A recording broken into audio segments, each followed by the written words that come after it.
তো হ্যালো বন্ধুরা, আবার একটা নতুন কন্ট্রোভার্সি মার্কেটের মধ্যে চলছে, যেটা স্ট্যান্ড আপ কমেডিকে নিয়ে আগেও হয়েছে, এখনও হচ্ছে।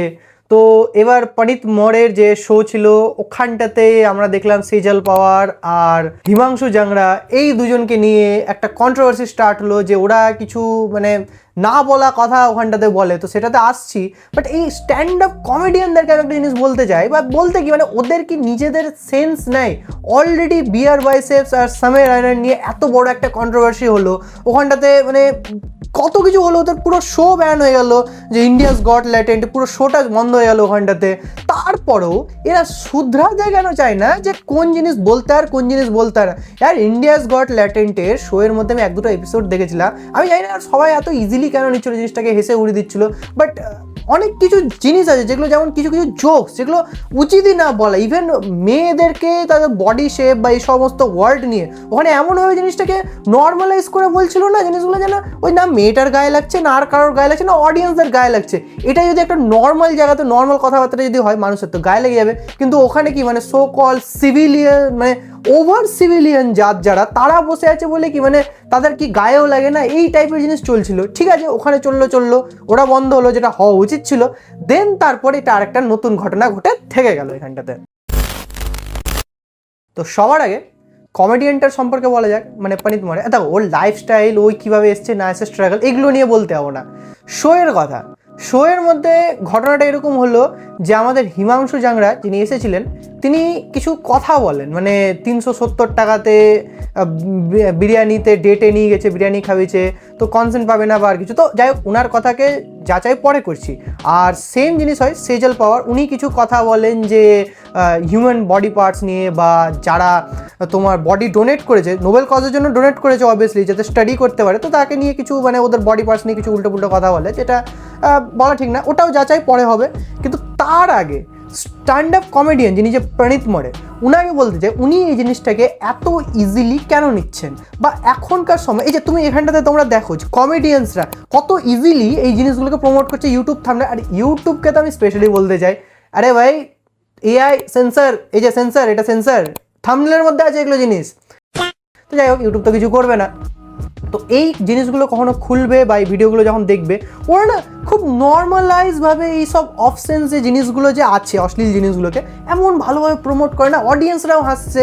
আর অডিয়েন্সরাও তো আরও লেভেলের ভাই, ওরা ওখানটাতে ওটাই দেখে আসবে, ওখানে কেউ প্রশ্ন তুলবে না, ওখানে ভিডিও করে ভাই কমেডিয়ান শোদের শো দেখতে গেছে, পয়সা দিয়ে গেছে, বাড়ি আসবে, আসার পর কোনো একটা বান্দা বলবে যে না না ইয়ার এই ওয়ার্ডটা না ঠিক ছিল না, ব্যাস তখনই সবার কিন্তু সেন্স অফ হিউমার জেগে যাবে। বলে আরে ভাই আমরা তো সিভিলাইজড পারসন, আমরা এই টাইপের ওয়ার্ডস কী করে বলতে পারি? সেটা বলে সরকার এগুলো নিয়ে কিছু বলছে না কেন, বা কেউ কিছু বলছে না কেন, অন্যান্য ইউটিউবারদেরকে বলবে যে তাদেরকেও এটার উপর ভিডিও বানানো উচিত, বাট নিজেরা তো ইয়ার এনজয় করবো। তো সেটা হচ্ছে অডিয়েন্সদের প্রবলেম।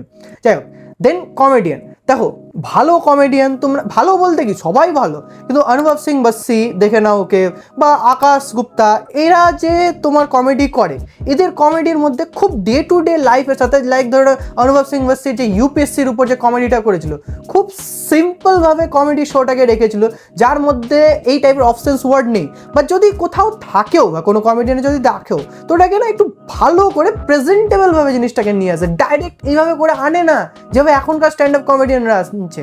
আর কেন আনছে?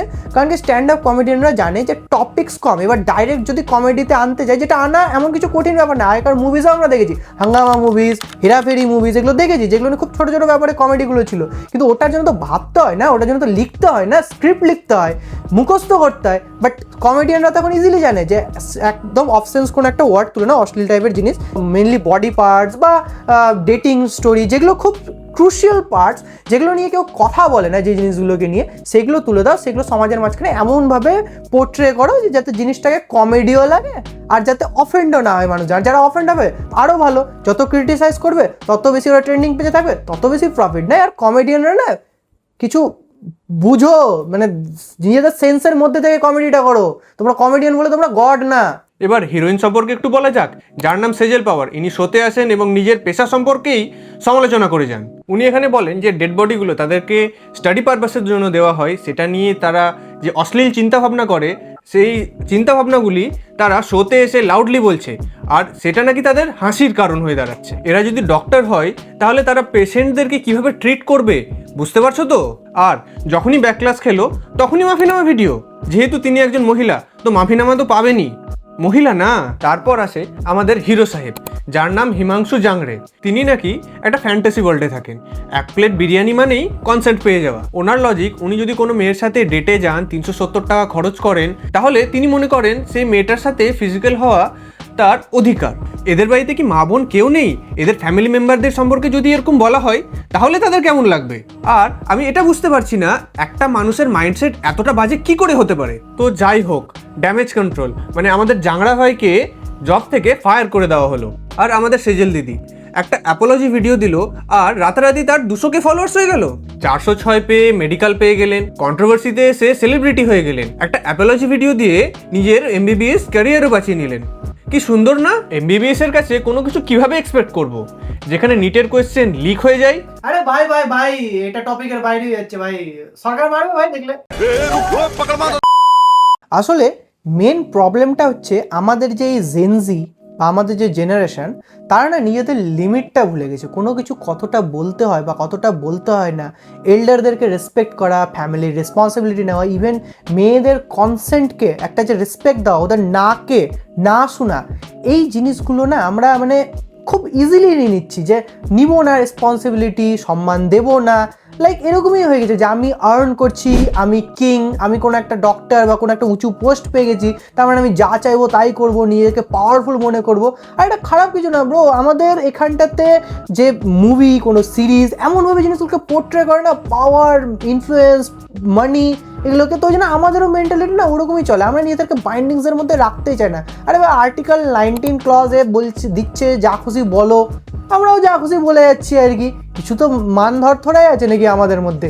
এখানেই হচ্ছে মেন প্রবলেমটা। আর এই টপিকের সাথে আরেকটা রিলেটেড টপিক যেটা মার্কেটে এখন খুব লেভেলের চলে আসছে, সেটা হচ্ছে ইকুয়ালিটি।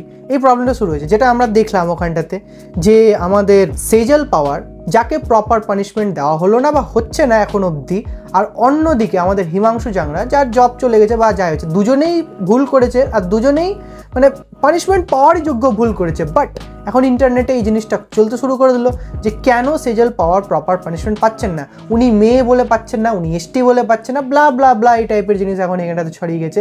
এবার এই কন্ট্রোভার্সিটার ইফেক্ট কী হবে? মেলদেরকে আরও নেগেটিভভাবে দেখাবার। এমনিতে তো দেখাই হচ্ছিল যে ছেলেরা যদি অ্যাকচুয়ালি আর্ন না করে তাদের ফ্যামিলিতে ওদের কোনো রেসপেক্ট নাই। ওরা যদি আর্ন না করে ওদের ম্যারেজ লাইফ কিছু হতে পারে না। যারা ব্লাইন্ড ফেমিনিজমকে ফলো করছে তারা তো সোজা অ্যাটাক করবে, কারণ কি তাদের তো টপিকের দরকার না কোনো কিছু বলার জন্য। এই যে টপিক রেডি হয়ে বসে আছে। আর এই যে ইকুয়ালিটির ব্যাপারটা, ভুল তো না না, তোমরা দেখে নাও জসলিন করের যে ঘটনাটা ঘটলো, তারপর প্রপার পানিশমেন্ট কি ওখানটাতে জসলিন কর পেয়েছিল? পায়নি। নিকিতা সিংহানিয়ার ঘটনা, সোনাম রঘুবংশীর কেস, যেখানে রাজা রঘুবংশীর ডেথের যে রিজন বা টোটাল ঘটনাটা যে হলো, সেগুলোর তো এখন পর্যন্ত কোনো কনক্লুশন আসেনি। বরঞ্চ তারা ফিমেল বলে ইকুয়ালিটির জায়গাতে তাদেরকে স্পেশাল একটা মার্জিন দিয়ে ছেড়ে দেওয়া হচ্ছে না। এই জিনিসগুলো তো কনক্লুশন দরকার না একটা। তো ওই জন্য এখানে একটা বড় প্রশ্নও দাঁড়িয়ে যাচ্ছে যে ইকুয়ালিটি কি সত্যি এখানে প্রোটেক্ট হচ্ছে? আদৌ এখানে আর্টিকেল 14 আর আর্টিকেল 15 কি রেসপেক্ট পাচ্ছে? যদি পাই কমেন্ট করবে, যদি না পাই সেটাও তোমরা কমেন্টে জানাবে। আর এই গোটা বিষয়টা সম্পর্কে তোমাদের কি ধারণা লিখে জানাবে কমেন্টে। আর ভিডিওটা যদি ভালো লাগে বা কিছু যদি বুঝতে পারো ভিডিওটা থেকে কোন জায়গাগুলো বলা হচ্ছে, তো ভিডিওকে একটা লাইক শেয়ার অবশ্যই করে দেবে।